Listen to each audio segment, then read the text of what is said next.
Class 10th home science के practical का आज हम सॉल्यूशन लेके आए हैं। आज हम इसको डिस्कस करेंगे और आप इसको जल्दी से अपनी कॉपी में नोट डाउन कर लीजिए। मैं किशोर सर सारदा इंस्टीट्यूट में आपका स्वागत करता हूं। चलिए हम इसको डिस्कस करते हैं। और ये क्लास 10th के लिए बहुत ही इंपॉर्टेंट से जो प्रैक्टिकल है, जो आपको एग्ज़ाम में 100% मार्क्स दिलाएगा आपके प्रैक्टिकल में। आप देर न करते हुए इसको जल्दी से अपने प्रैक्टिकल की जो फाइल है उसमें नोट डाउन कर लीजिए।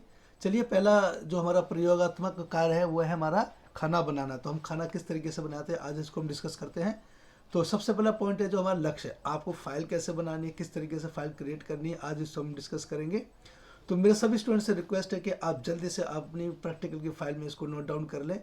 और एक विशेष बात जो आपको ध्यान रखनी है कि आपकी जो राइटिंग है नीट एंड क्लीन होनी चाहिए, जो कि एग्जामर को अच्छे से समझ में आए। ये आपका जो प्रैक्टिकल है वो 20 मार्क्स का होता है और इसमें से आपको 20 में से 20 नंबर मिलने बहुत ही ज़रूरी है, जो कि आपको आसानी से मिल जाएंगे। चलिए हम डिस्कस करते हैं कैसे इसको हमें तैयार करनी है, फिर प्रैक्टिकल की फाइल को किस तरीके से हमें क्वेश्चंस लिखने हैं, किस तरीके से हमें इसको प्रिपेयर करना है। तो जो भी हमारा प्रैक्टिकल का जो टॉपिक्स है उसको हम सबसे ऊपर रखेंगे और उसको हम सबसे पहले लिखेंगे लक्ष्य। जैसा कि देखिए मैंने प्रैक्टिकल की फाइल में बताया गया है। तो यहाँ पर लक्ष्य लिखा हुआ है, लक्ष्य को अंडरलाइन करना है ब्लैक मार्कर से या ब्लैक पेन से इसको लिखें और अंडरलाइन करें। देखिए जैसे कि मैंने लिखा हुआ है फाइल में, देखिए आप उस तरीके से आप उसको नोट डाउन करें। किन्हीं दो अनाज और दो सब्जियों को अलग अलग तरीके से पकाने के परिणामों का निरीक्षण करें और उन्हें रिकॉर्ड करें। उद्देश्य है उसको भी आपको ब्लैक मार्कर से उसको डार्क करना है और उसको अंडरलाइन करना है। इस प्रयोग को करने के बाद हम निम्न में प्रश्न पूछेंगे या समक्ष होंगे, जो कि इस प्रकार है। खाना पकाने के भोजन पर पड़ने वाले प्रभावों के बारे में जान सकेंगे।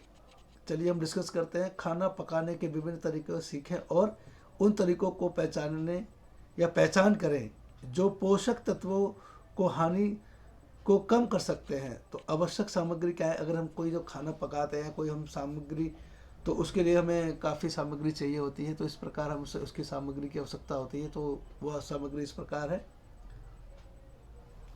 आवश्यक सामग्री: 2 अनाज, 2 सब्जियां, चाकू और कटोरा, खाना पकाने के बर्तन, कढ़ाई, प्रेशर कुकर, सॉस पैन, जिसमें सॉस पैन होते हैं उस तरीके का पैन लेना है आपको, बर्तन, खाना पकाने का तेल और मसाले, सर्विंग बाउल्स और सर्विंग स्पून, गैस स्टोव्स, इनमें से कोई भी एक ले सकते हैं।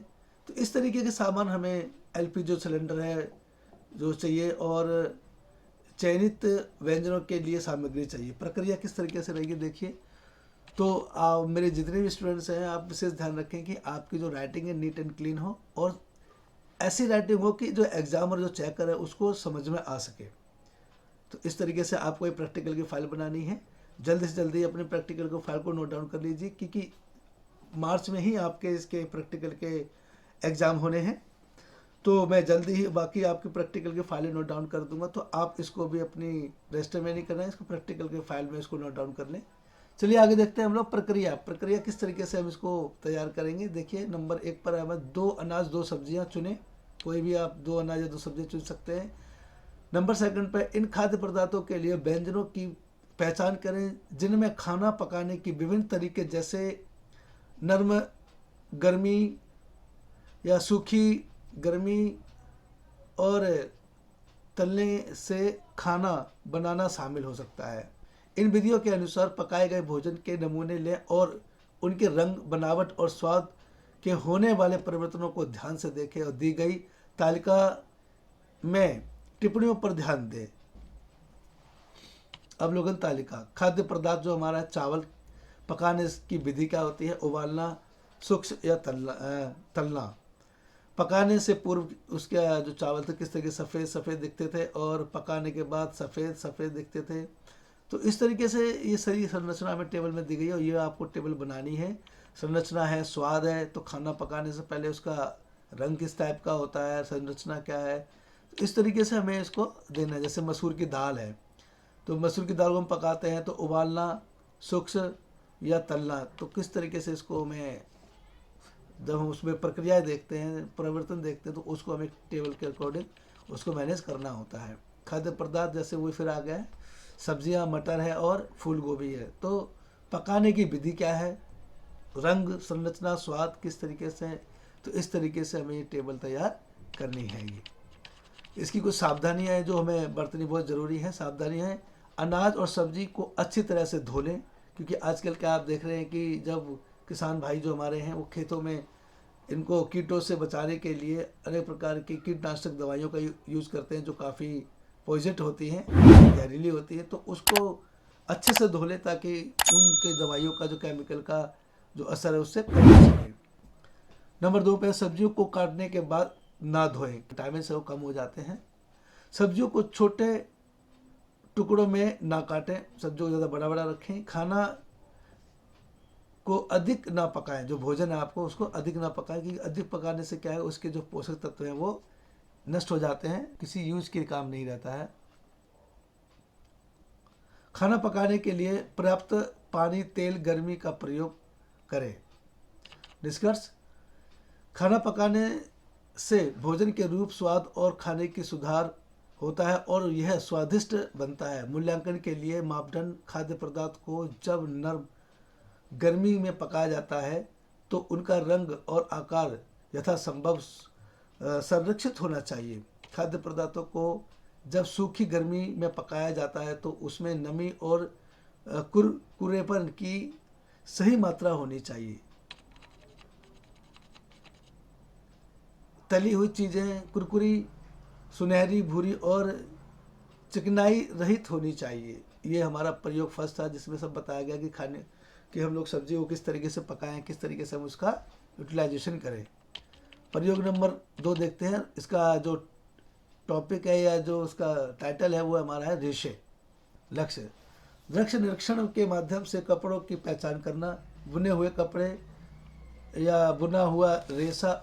उद्देश्य, देखिए उद्देश्य किस प्रकार होता है। इसका प्रयोग को करने के बाद हम दृश्य निरीक्षण के माध्यम से बुने हुए और कपड़ों की पहचान करने के समक्ष होंगे। सामग्री, जो आवश्यक सामग्रियां हैं वो इस प्रकार है। विभिन्न स्रोतों के कपड़े के टुकड़े एकत्र कर दें। पुराने बनियान, टी शर्ट, मोजे या स्वेटर इत्यादि हो सकते हैं। प्रक्रिया देखिए किस तरीके से हम लोग करेंगे। तो के 5 सेंटीमीटर मापने वाले नमूने काट लें। चयन के लिए मापदंड में दी गई विशिष्टताओं या विशेषताओं का ध्यानपूर्वक निरीक्षण करें। एक बुना हुआ नमूना और एक बुना हुआ नमूना चुनें। इन नमूनों को अपनी प्रायोगिक फाइल में नीचे दर्शाए हुए बक्सों में चिपकाएं। इन नमूनों को इस प्रकार देखिए दिखाया गया है, तो आपको इनको इस तरीके से पेस्ट करना है टेबल के अकॉर्डिंग। अब आते हैं प्रयोग 3 पर। प्राथमिक चिकित्सा किट तैयार करना। जो हमारी फर्स्ट एड बॉक्स है उसको हम किस तरीके से तैयार करते हैं इसके बताया गया इसके माध्यम से। तो हमें चलिए हम देखते हैं।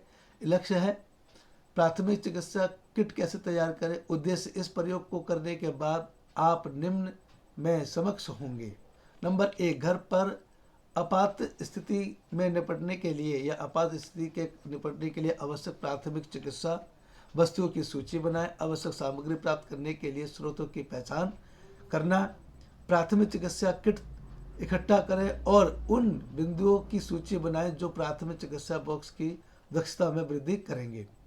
तो ये हमारे लिए बहुत ज़रूरी है कि घर में कोई भी छोटी मोटी दुर्घटनाएं होती रहती है, किसी का हाथ कटना या चोट लगना या फिर किसी से कट लगाना या जल जाना, इस तरीके की छोटी मोटी घर में दुर्घटनाएं होती रहती हैं। तो इसके लिए सबको घर में एक फर्स्ट एड बॉक्स तैयार करना चाहिए और उसमें किस प्रकार की क्या क्या चीज़ें होनी चाहिए और किस चीज़ का सामान होना चाहिए, तो उस चीज़ के बारे में आज ये हम इसकी सूची बनाएंगे। तो आवश्यक सामग्री क्या क्या है, देखिए आवश्यक सामग्री में एक बॉक्स लें, बैंडेड लें और जो कि डेंटल या कोई एंटीसेप्टिक क्रीम, छोटी कैंची, पट्टी, कपास जिसे हम रुई कहते हैं, या स्प्रिंग होना चाहिए या थर्मामीटर होना चाहिए जिसे बुखार नापते हैं। इस तरीके के कुछ सामान आपके फर्स्ट एड बॉक्स में होने चाहिए। प्रक्रिया, घर पर उपलब्ध कोई भी मजबूत बॉक्स लें, घर पर उपलब्ध वस्तुओं को इकट्ठा करें, घर में जो सामान नहीं मिलता है उसे खरीदें, इन सभी चीज़ों को डिब्बे में रख दें। नंबर 5 में बॉक्स को आसान पहुंच से दूर रखें, ऐसी जगह पर रखें जिसको किसी भी को भी आराम से उस बॉक्स को मिल जाए और किसी भी आपात की स्थिति में उसको आसानी से यूटिलाइजेशन कर सकें या उसको हम यूज कर सकें। ये देखिए फर्स्ट एड बॉक्स इस तरीके का होता है, आप इसको घर पर भी बना सकते हैं और फर्स्ट एड से रिलेटेड जो भी हमारे सामान है उसको हम इसमें रख कर उसको यूटिलाइज कर सकते हैं और ऐसी जगह पर रखें जिसको उठाना या लाना आसान हो सके, ईजी हो सके। चलिए हम इसकी सावधानियां देखते हैं कि क्या क्या हमें सावधानी बरतनी चाहिए। तो सबसे पहले आपका जो फर्स्ट एड बॉक्स है उसमें इंश्योर हो जाए कि सभी जो सामान है हमारा फर्स्ट एड का वो है या नहीं है। तो आगे देखिए हम क्या क्या इसमें डिस्कस करते हैं। तो एक्सपायरी डेट के लिए दवाएं की जांच करें कि कोई भी दवाई आपके फर्स्ट एड बॉक्स में एक्सपायर की नहीं होनी चाहिए। अगर है तो उसको तुरंत फेंक दें या डिस्ट्रॉय कर दें। बॉक्स को बच्चों की पहुंच के भीतर नहीं रखना चाहिए। ऐसी जगह पर रखें जहाँ पर छोटे बच्चे उसको उठा ना सके या उसको पहुंच ना सके, क्योंकि इसमें कैंची या कुछ ऐसी चीज़ें रखी हुई हैं जो बच्चों के लिए हानिकारक हो सकती हैं। कुछ दवाइयाँ हैं बच्चे खा लें, तो ऐसी जगह पर बॉक्स को रखें कि बच्चे ना पहुंच सकें, केवल बड़े ही उसको वहाँ से कैरी कर सकें। तीसरे नंबर पे हमारा कपास पट्टी और बॉक्स साफ और निष्फल होना चाहिए। ये बहुत इम्पोर्टेंट है कि कपास पट्टी जो होती है एक प्रकार की, जैसे कपास रुई कहते हैं हम उसको, वो होनी चाहिए। पट्टी जो हम लोग करते हैं बैंडेड होता है उस तरीके की। और बॉक्स आपका नीट एंड क्लीन होना चाहिए, किसी भी प्रकार का इसमें कोई गंदगी नहीं होनी चाहिए, क्योंकि जो पट्टी और हम जो कॉटन यूज़ करते हैं ना, कपास यूज़ करते हैं, तो उसमें इन्फेक्शन का डर रहता है बैक्टीरिया लगने के बाद। इसका विशेष ध्यान रखेंगे। अगला प्रयोग हमारा है प्रयोग 4।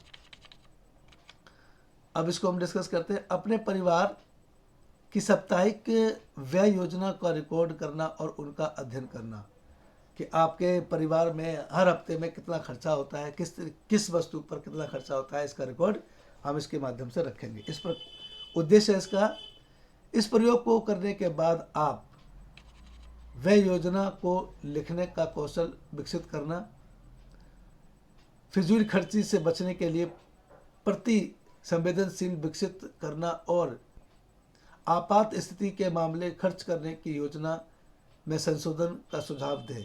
आवश्यक सामग्री पेन, नोटबुक, पेपर और पेंसिल को ले लें।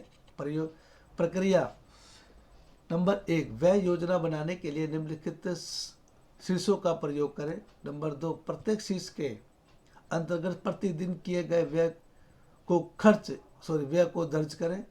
महीने के अंत में इसे कुल करें और इनको जोड़े कि अभी महीने के लास्ट में हमारा कितना खर्चा हो गया और कितना हमारा बैलेंस बचा है।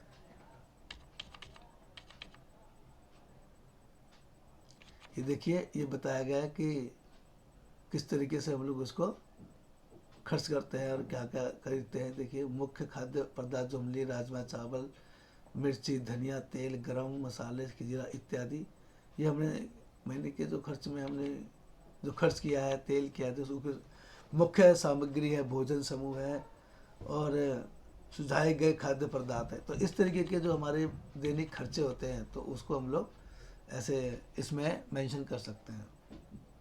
चूक के सावधानी पूर्वक रिकॉर्ड करें कि हमने किस दिन क्या क्या खर्चा किया, कितना हमारा उसमें मतलब बचत हुई है और क्या हमारा उसमें शेड्यूल रहा है। निष्कर्ष, कुल से निष्कर्ष निकालें कि क्या वह उचित है और क्या पर्याप्त कारणों के साथ अपने उत्तर का समर्थन करें। कुछ बचत के लिए व्यय में संशोधन का सुझाव दें, कि कई बार क्या होता है कि अगर हमें पैसा ज़्यादा बचाना है तो हमें कुछ खर्चों को कम करना चाहिए। जो हमारे फिजूल खर्चे हैं उसको बिल्कुल ही हम कम कर दें। पारिवारिक समारोह की व्यवस्था करते समय प्रबंध की प्रक्रिया जरूरी है।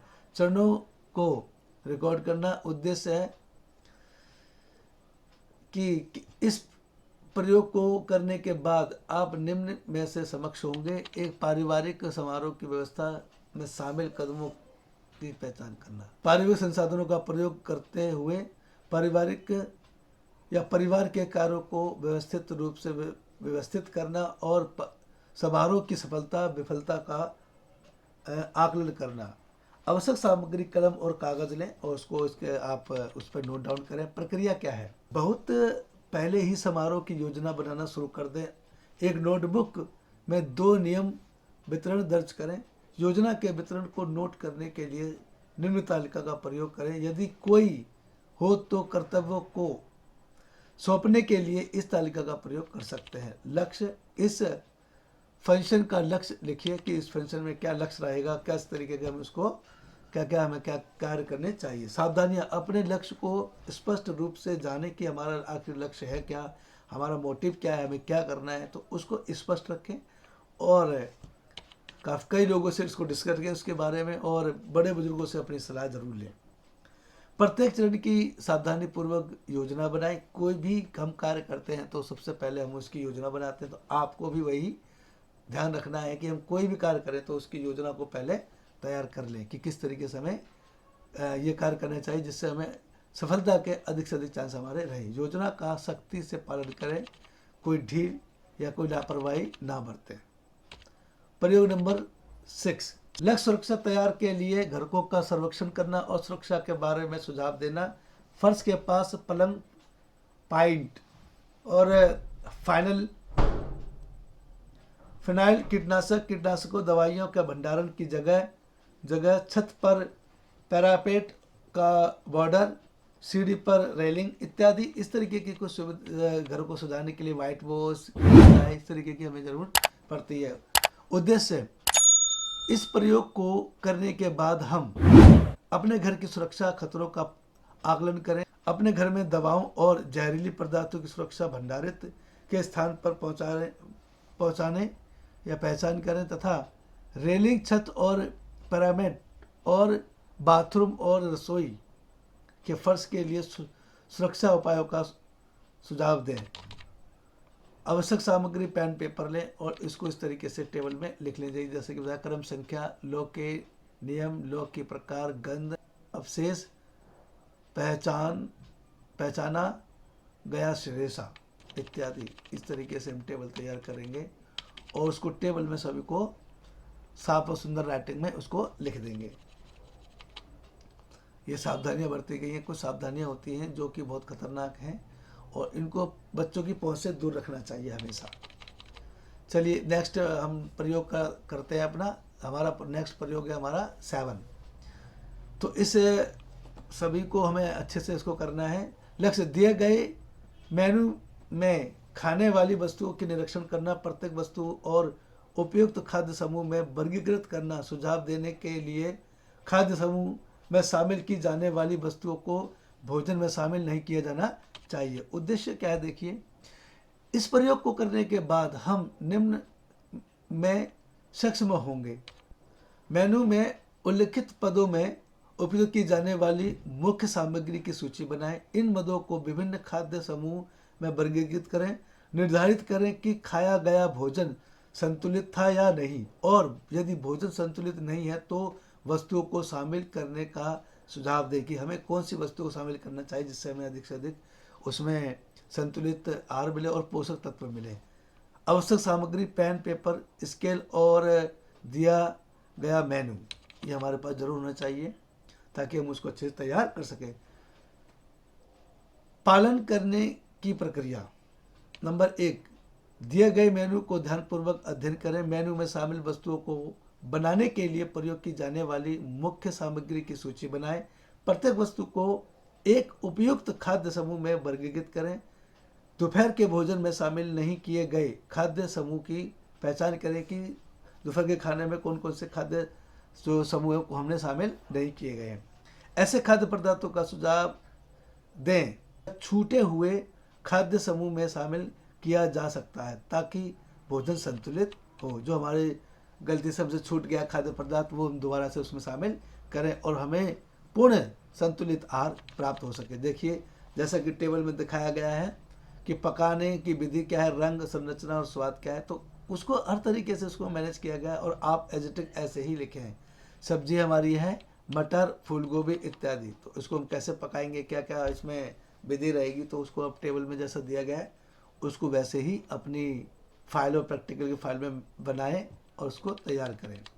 मेनू है राजमा चावल, जीरा पुलाव, सूखी आलू की सब्जी, खीर इत्यादि। ये हमारा एक मेन्यू रहा है तो उसको हम तैयार करेंगे इस तरीके से। देखिए क्रम संख्या, सतह परीक्षण, आवश्यक सामग्री, विधि इत्यादि, तो उसको मेन्यू तैयार किया गया इस टेबल के अकॉर्डिंग।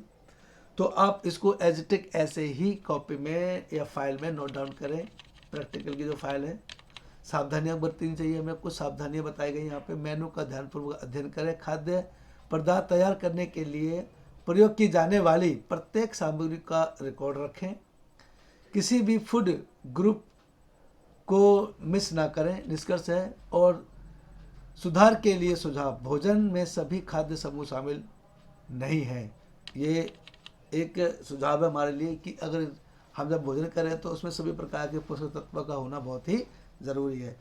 उन खाद्य समूह को या उन खाद्य समूह से खाद्य वस्तुओं को शामिल करें जो गायब है। इस बात का विशेष ध्यान रखें। जब भी कोई खाना बनाए तो उसमें ध्यान रखें कि आप खाना किस समय बना रहे हैं। शाम का बना रहे हैं तो उसका मेन्यू अलग होता है, दोपहर का बना रहे हैं, लंच टाइम का तो उसका मेन्यू अलग है, और मॉर्निंग का मेन्यू अलग है। तो आप इस बात को इंश्योर हो जाए कि इसमें कोई ऐसा खाद्य पदार्थ है जो छूट गया है तो उसको शामिल करना बहुत ही ज़रूरी है, जिससे कि आपके फैमिली में जो मेंबर हैं उनको सभी पोषक तत्व मिल सके और संतुलित आहार उनको प्राप्त हो सके। चलिए हम नेक्स्ट अपना प्रयोग डिस्कस करते हैं। जो भोजन के मूल्यांकन के लिए पिरामिड जो बनाया गया, इस तरीके से देखिए मापदंड है कि हमें किस तरीके से अपने संतुलित आहार प्राप्त होता है। तो इसमें देखिए एक पिरामिड के माध्यम से बताया गया कि इस तरीके से हमें ये भोजन करने चाहिए। नेक्स्ट प्रयोग हमारा 8 है। लक्ष्य। परिवार के सदस्यों के लिए लिंग, आयु और गतिविधि को ध्यान में रखते हुए रखने के लिए दिए गए भोजन का समायोजित करें कि हर आयु वर्ग के लोग होते हैं, उनको किस तरीके से भोजन देना है, क्या है, उसको हम लोग विशेष ध्यान देंगे। उद्देश्य। इस प्रयोग को करने के बाद हम निम्न में सक्षम होंगे। नंबर 1, लिंग, आयु और शारीरिक गतिविधियों के अनुसार पोषक संबंधी जरूरतों को जानें और परिवार के अलग अलग सदस्यों की जरूरतों के अनुरूप दिए गए भोजन को संयोजित करें। आवश्यक सामग्री, रिकॉर्डिंग्स और दिए गए मेनू के लिए निम्नलिखित टेबल बनाने के लिए पेपर, पेन, स्केल इत्यादि का होना अति जरूरी है। पालन करने की विधि। नीचे दी गई तालिका में दिए गए मापदंडों के अनुसार प्रत्येक सदस्यों की विशिष्ट आवश्यकताओं की पहचान करें। नंबर 2, व्यक्तिगत आवश्यकताओं के अनुरूप भोजन में संशोधन का सुझाव दें कि हमें अपने भोजन में किस तरीके का सुझाव करना चाहिए, सुधार करना चाहिए अगर ज़रूरत है तो। जिसमें देखा कि बच्चा 18 माह से 12 माह के तक का जो बच्चा होता है उसके लिए क्या है, बच्चा 21 वर्ष 1.5 साल का होना, बच्चा 3 वर्ष या 2 वर्ष का हो, इस तरीके की हमें एक टेबल दी गई है, उसको आप ध्यानपूर्वक भरें और उसको अपने प्रैक्टिकल की फाइल में नोट डाउन कर लें। कुछ सावधानियां हैं जो हमें बरतनी चाहिए। लिंग, आयु और शारीरिक गतिविधियों के अनुसार परिवार के प्रत्येक सदस्य की आवश्यकताओं के बारे में जागरूक करें या जागरूक रहें। भोजन की योजना बनाते समय प्रत्येक खाद्य पदार्थ में कम से कम एक खाद्य पदार्थ शामिल करें और आपको परिवार के लिए एक बुनियादी मेनू की योजना बनाने में मदद करेगा कि हमें किस तरीके से किसको खाना देना है। आपके परिवार में हर उम्र के मेंबर्स होते हैं, बच्चों से लेकर बड़े बुजुर्ग तक, तो सबका खान पान में काफ़ी डिफरेंट है, उसका हमें विशेष ध्यान रखना चाहिए। निष्कर्ष और सुधार के सुझाव। नियोजित भोजन संतुलित या संतुलित नहीं है, पर परिवार के लिए उपयुक्त या उपयुक्त नहीं है। इस तरीके के कुछ पॉइंट्स दिए गए हैं जो बहुत ही इंपॉर्टेंट्स हैं। नंबर 2 पे एक उदाहरण बताएं कि भोजन को निम्नलिखित के लिए क्यों संशोधित किया गया है। बच्चा, दादा, किशोर और पत्नी भारी काम कर रहे हैं। मूल्यांकन के लिए मापदंड कीजिए। ओके, चलिए हम इसको डिस्कस करते हैं। बच्चों को छोटे लेकिन बार बार भोजन की आवश्यकता होती है। सही बात है, जो हार्ड वर्क करता है उसे कैलोरी ज़्यादा बर्न होती है और उसे कैलोरी की ज़्यादा आवश्यकता होती है। जो लोग घर में रहते हैं या ऑफिस में बैठे रहते हैं तो उनको कैलोरी की कम आवश्यकता होती है और वो कम खाते हैं। मोटे लोगों के बीमारी के दौरान रोगी को आवश्यकता के आधार पर भोजन की मात्रा, गुणवत्ता और प्रवृत्ति के परिवर्तन किए जाना चाहिए।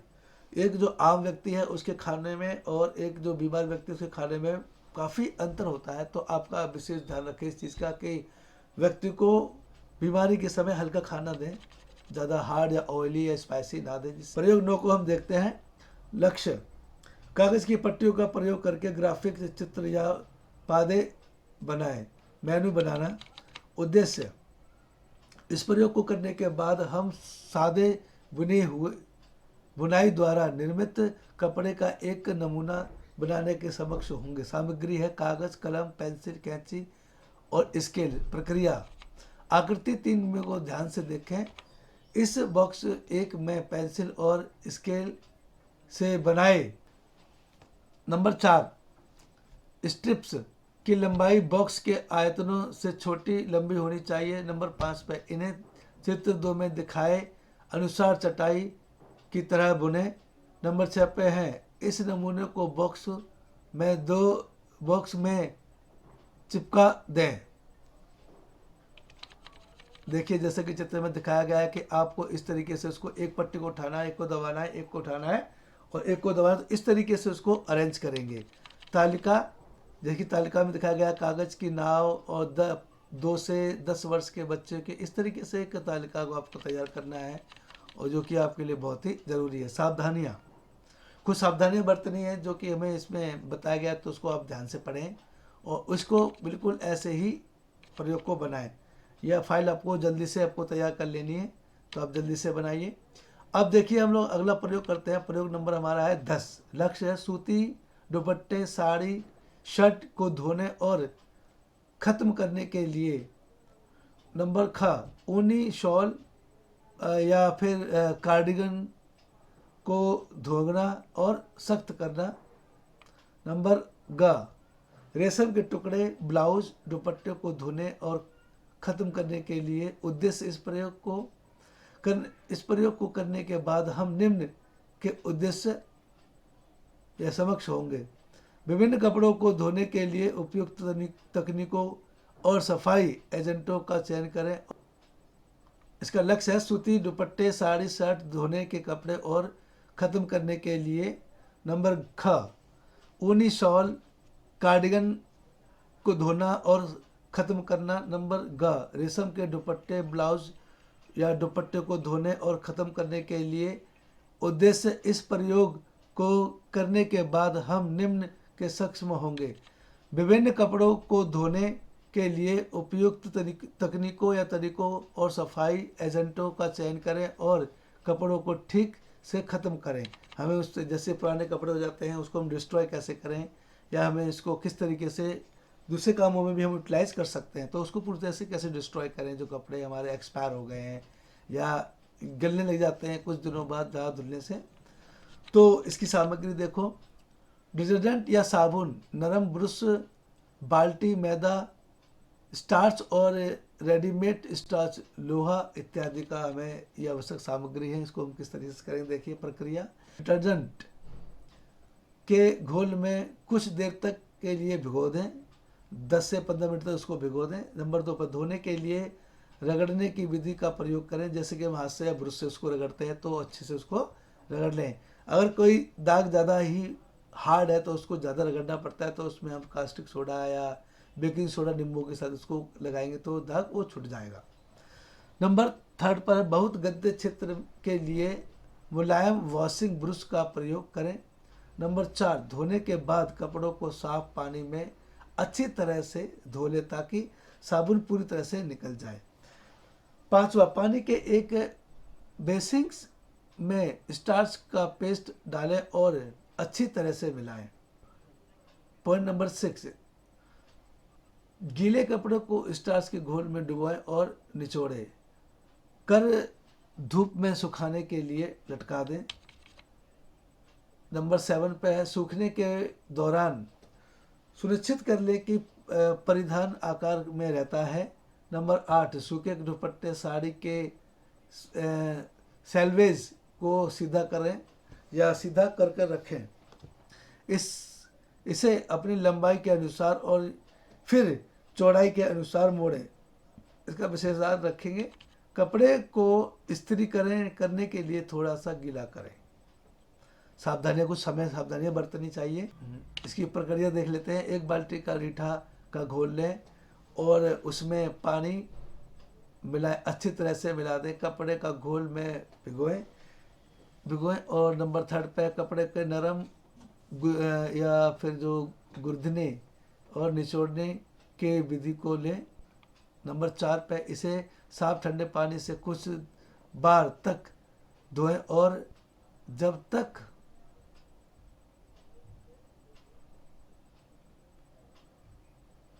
ये देखिए इस तरीके से हमें दिया गया है। अंतिम कुल्ला करने के बाद इसे धीरे से निचोड़ कर और नरम तौलिए में से किसी अतिरिक्त पानी को भिगो दें। इस तरीके से हमें कुछ सावधानियां बरतनी चाहिए जो कि कपड़े धोते समय हमें बहुत ही ज़रूरी है। इसकी प्रक्रिया क्या है, प्रक्रिया दे रखी है इसमें, इस प्रक्रिया को आप अच्छे से रिवाइज कर लें और इसको इन सभी जो प्रैक्टिकल हैं हमारे उनको एक अपनी प्रैक्टिकल की फाइल में नोट डाउन कर लें। फाइल कोई सी भी हो सकती है, जैसे कि अभी आपने कुछ समय पहले असाइनमेंट की फाइलें बनाई तो वैसे ही पेज रखें, उसके आगे पीछे वन साइड उसकी लाइनिंग और वन साइड प्लेन हो, ऐसे पेपर को ले लें।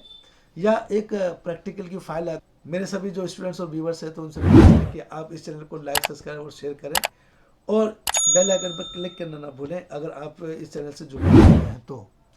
और मेरे नए वीडियोस का जो नोटिफिकेशन आपको जल्दी मिलता रहे इसके आपको बेल आइकन पर क्लिक कर लें